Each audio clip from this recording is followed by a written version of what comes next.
Hi there, Cosmic Family. My name is Elial. I am here today to talk about the energies of the next week from May 10th, 11th until May 17th. So this week we have as the principal event the new moon in Taurus that is going to contain practically all the transits that we are going to have for these dates. I'm going to explain that in the context of that event. And well, we are coming from these very shaky moving days in the internal or external level. I mean, Plutonian movements, the retrogradation of Pluto that was days ago, the last week, are moments where discomfort is being shown to us, distraction for a new revelation, looking at parts of us and in circumstances and in people that are reflected there, that perhaps generate rejection, letting go of control, and at the same time taking the power to face our fears.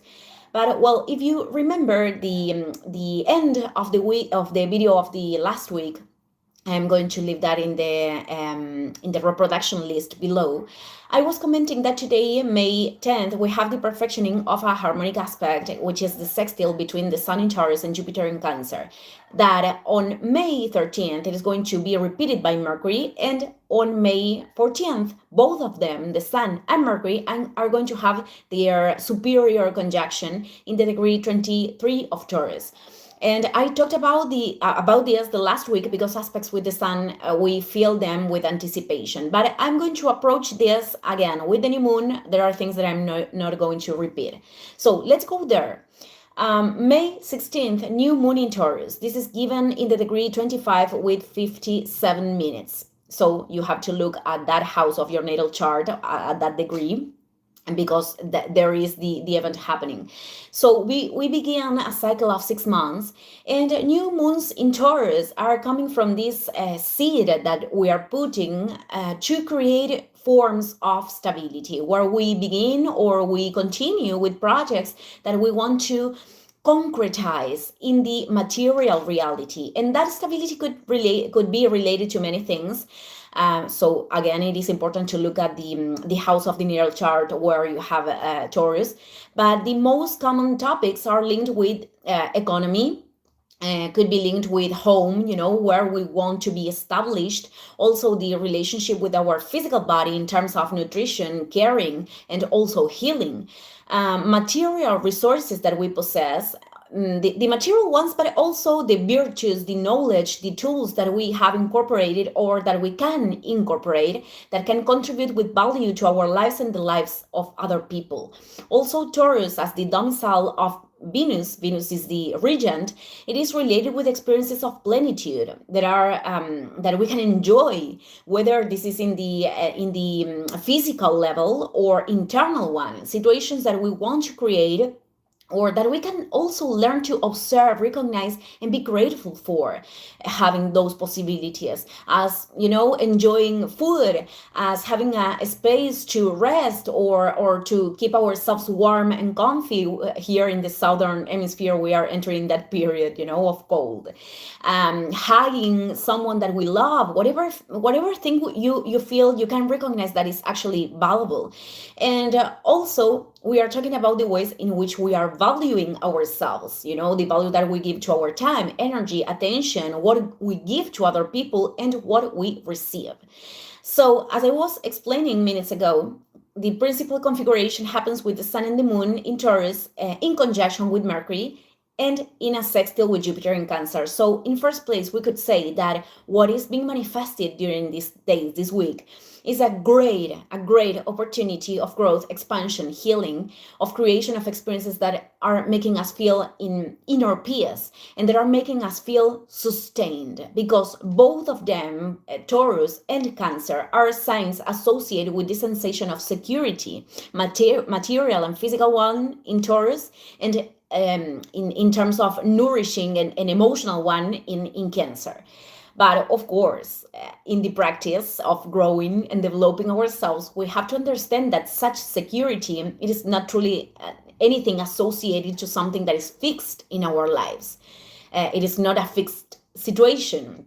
and the unique certainty that we have, the unique security, it is that things are going to change. So we could put the focus in learning to create this inner stability, in creating an inner home, a connection with the soul that is making us feel accompanied in the different phases of our lives, and also that is leading us to choose ways of inhabiting and bonding with our physical body that could generate a lot of well-being, choosing circles of people that could actually signify emotional support and growth, and projects of life that can fit in this description. So for all of us, this is a mastery. This is a learning of discernment of what truly can contribute with this and what not.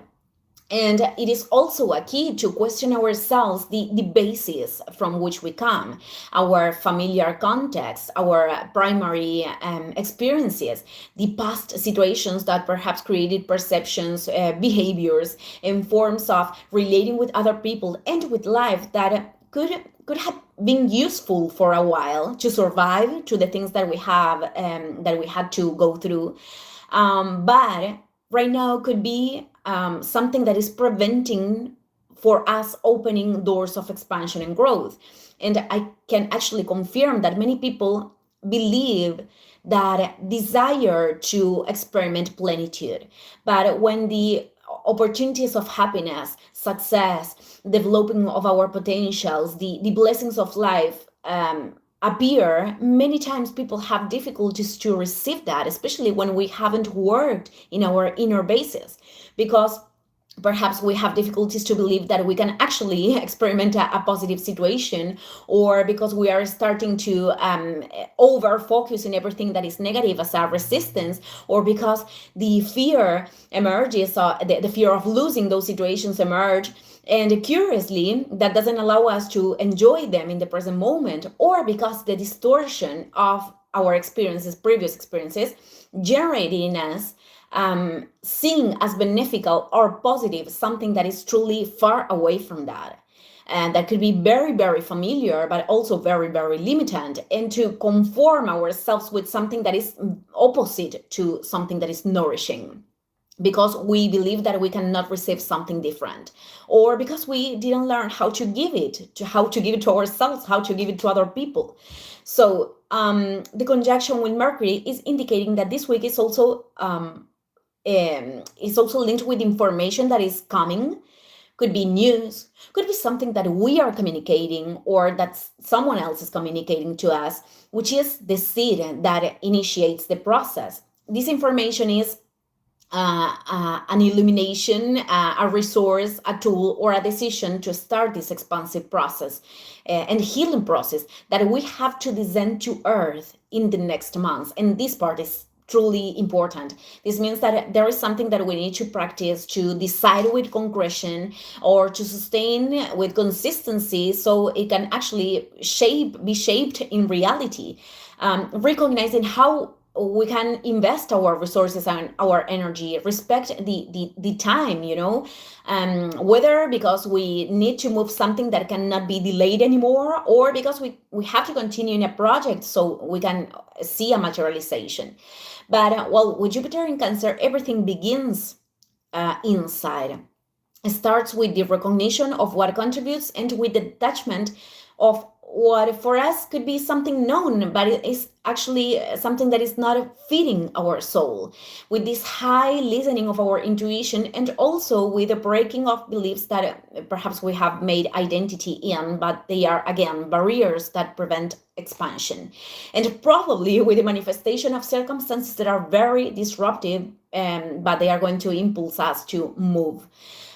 There is an acceleration or re-evolutionary process involved in here, because even Uranus is not in Taurus anymore. It is in the first degree of Gemini, and because of the mathematical degrees of the lunation, Sun, Moon, and Mercury are creating this conjunction with Uranus in a pretty closed orb. This means that here there is this breakthrough with a form in which we were seeing a reality that could be that could bring revitalization that could help us to detach with greater flexibility or inspires us creatively. Could also mean that there are new ideas that are emerging and that they could be, keys to unknown situations, and therefore we could feel uncertainty or this certain level of destabilization. I don't know if I'm expressing that word correctly, but well, we have to again descend them to earth because they have an evolutionary potential, a very powerful creative potential. Could also this mean that there are communications or opportunities that we didn't expect that are very positive? Also, in the other phase of Uranus in Gemini, could be this mental overcharged that we need to learn to regulate, because it actually could create anxiety, insomnia. And one of these expressions could be overthinking a situation, keep analyzing that, because that is truly an expression of the resistance to concretize something that we already know that we have to do. The dispersion among a lot of options and ideas that don't have a true purpose as a distraction of the movement or the focus that truly produces the genuine changes. Seeking for radical change or different move because we want to move out quickly of a situation, or because we are bored, because we are disconnected from our own purposes, and ending up investing energy in experiences that are not opening evolutionary paths, and that also could bring surprises. I mean, in this wheel of wanting to distract ourselves from the genuine process or the decisions that create real changes, situations and people could reveal other faces that we didn't expect and not always are pleasant. But in the end, they are helping us to face those parts of ourselves that are contributing with those situations and to be able to do something different. Other thing of this lunation, it is that is given in a conjunction with the fixed star Algol. This star, it is in the degree 25 of Taurus. And this star is associated with the myth of Medusa. I think this is the name in English. I didn't seek for it. So this was the priest, this woman, a very beautiful woman that was in the temple of Athena, and she is abused by the god. I don't know the name in English, Poseidon. Well, I'm going to say it in Spanish. So as this happens in the temple, Athena punishes her for, for, I don't know the word. I am quite mixed up. Wait a minute. I'm going to seek the word. Wait a moment. Desecrating. This is the word. Desecrating. For desecrating the temple. So, well, she ends up being punished. And turns her into this monster with the snakes in the head that turns into a stone everything that looks at. And after that, it is beheaded by Perseus. So, from this myth, Algol is a star that could be associated with quite violent collective events, especially from this old look from astrology. But in fact, the attack that Trump, that happened with Trump in 2024, that was this shot towards his head. It is the symbol of the decapitation, and precisely it was a transit of Mars, Uranus, and Algol. But this time we don't have the same aspects. So what I'm trying to say is that from this symbol, we could have this invitation to make a cut with something that actually represents a way of energetical abuse, a form of energetical abuse, or being able to extract a creative potential from a difficulty in a resilient way, because from this decapitation of Medusa, from her blood, it was born the Pegasus and a giant with a sword of gold. So I'm going to move to other thing. Other important factor, it is that this same day, and this is something that we are going to feel strongly the whole week, Mars makes a conjunction with Chiron in the degree 28 of Aries. So this could add the sensation of pain or injustice for whatever situation. And it could be a transit that, puts us in which we became reactive in the face of situations or people that are like touching that point of pain, and that perhaps it is inviting us to modify a conditioned answer. In some cases it is about taking a pause, breathing when we are about to act in an excessively aggressive way. And in some cases, because we are interpreting situations through our own wounds and insecurities, and not because actually people are acting with this intention of hurting us. Or it could be vice versa. I mean, circumstances, well, where people has this tendency to repress their anger.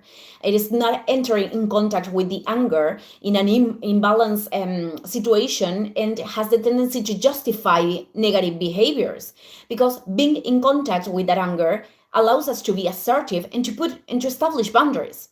So if we don't do this, if we are not aware, if we don't put consciousness about how we are acting in those aspects, that anger is going to be projected, and not in a good way. It could be towards oneself, or could be in circumstances or towards people that doesn't deserve it.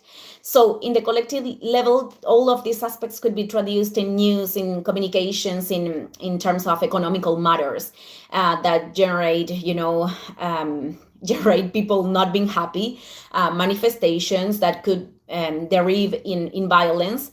And also, this is something very related to Uranus in Gemini.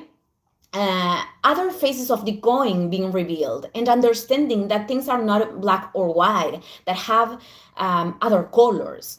But well, regarding this conjunction between Mars and Chiron, we have another point of support, because Venus, which is the ruler of the lunation, is in Gemini, making a sextile with Mars and with Chiron. So sextiles between Venus and Mars are very good opportunities. Could be of making a reconciliation, or trying to create an agreement. This is a word. Trying to create an agreement with someone else regarding a sensitive or painful topic, because this is Chiron. Being able to communicate in an assertive way, or taking actions that could help to rebalance, or turning more reciprocal a situation with someone else. This is not going to apply in every case, of course, because when we talk about relationships, this doesn't depend on one person. So there could be other cases where precisely we have to make decisions that are leading us to generate this inner balance, this inner peace, and that go beyond the behaviors or actions of other people. This means doing whatever thing we need to do, even if that presents a certain level of conflict or discomfort. Even letting go of other people, being in agreement or accepting every decision that we take. And I am not saying this from this selfishness, from doing things in which we are intentionally hurting someone else, or we are not considering the impact of our actions, but understanding that there are forms of independence of the opinion and reaction of other people that are important for us to assume. Also, in the internal and individual level, this is an opportunity to align ourselves with desires of the soul, or taking coherent actions, even though they could require doing something that is not that easy. Perhaps we have to transit something that is painful, or because we have to regulate our impulsiveness. And taking the direction that is going to cultivate those desires of the soul, and not choosing an immediate benefit that is going to derive in something painful later. One of the last things that I'm going to mention today, this is an extensive video, that truly it is not a minor transit, is the fact that Uranus in Gemini, from now until July, is going to spend all this time in a square with the lunar nodes, North Node in Pisces and South Node in Virgo. So it is a long-term transit that involves a transpersonal planet, So we are going to feel it especially with activations of luminars or personal planets, as it is happened this week. So this means that Uranus in some ways going to be re-evolutionizing aspects of our lives that are going to produce the necessary impulse for us to let go of patterns of the South Node in Virgo, such as helping other people in order to seek validation or because of emotional dependency, and not because we genuinely want to do that. Forms of service towards other people that are creating energetical drain. The constant focus of what we don't like about life or situations, in this complaining way, or the focus on our own imperfections that then prevent us from taking initiatives, because we cannot fit in that ideal of our conditioned mind, and we end up procrastinating what is important for us. At the same time, North Node in Pisces, we're invited to listen to our inner calls, to trust in our intuition, even though perhaps we are not seeing tangible results yet, to move forward, even though we cannot see with total clarity, the future. This means detaching from wanting to control how everything is going to be developed, and dealing with uncertainty, being more present and paying attention to that inner voice in the now. Surrendering to the processes, even if there is rational information in the rational level that we would like to have, but it is not emerging, and that has a reason. And it is precisely because we are being called to develop ourselves in a spiritual way, which is also Pisces, and making contact with our soul, with our energy, and not only being guided by the rational or visible material aspects of reality. This doesn't mean that we have to go to the other polarity and, experiment life in a fantasy and waiting for everything to be solved alone without us having to do a different movement, especially in circumstances that we know they have to change, or without being consistent in time with the projects that are demanding that. And right now, I'm going to talk about the last aspect, which is May 17th, Mercury enters in its domicile, which is Gemini, and it is going to make a conjunction with Uranus. I'm not going to talk about a lot about this. I'm going to expand later. So this is emphasizing this thing of expecting revelations of any kind, conversations, news that could bring shocking information in many cases, totally unexpected, and that is going to change an entire perception of a circumstance and the way that we are going, and that we are moving or walking forth, towards it. Also, this could be experimented a little bit like Mercury retrograde, the beginning of the Mercury retrograde, technological disruptions, or in the transports, which are going to be synchronicities.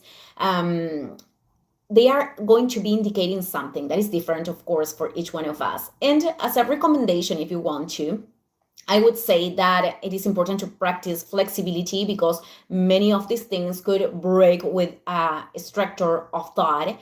And in the other polarity, discernment. I mean, not believing everything because, for example, this information is coming from this person, or because this information is only confirming what I want to believe. This is about investigating, seeking for several sources, and not, staying with the first thing that we are listening with, or with only the things that are adjusting to our perception. So, well, I'm quite tired today. Thank you, everyone. I'm going to close the video here. See you in the next transmission. Ciao, ciao.